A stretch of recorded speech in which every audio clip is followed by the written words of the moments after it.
கரெக்டாக 70 years ago the Air India Kashmir Prince bombed. இதுதான் இதோட டைட்டில்.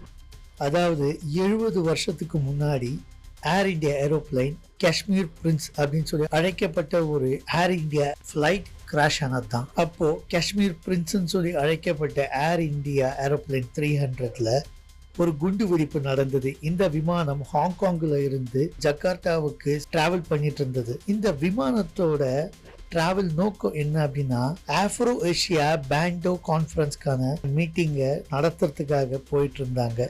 அந்த விமானத்துல மொத்தம் 19 இந்த கான்ஃபரன்ஸ்க்கான ரெப்ரசன்டேட்டிவ் இருந்தாங்க. ஆக்சுவலா இந்த பாம்பு பிளாஸ்ட் சைனாவோட ஃபார்மர் பிரைம் மினிஸ்டரான ஜோ என்லாயை அசாசின் பண்றதுக்காக தான் பிளான் பண்ணியிருந்தாங்க. ஆனா கடைசி நேரத்துல அவருக்கு முன்னாடியே இந்த விஷயம் தெரிஞ்சுதா என்னன்னு தெரியல, இந்த பிளானை அவர் கேன்சல் பண்ணிட்டாரு. ஸோ இந்த ஒரு பாம்பு பிளாஸ்ட், இந்த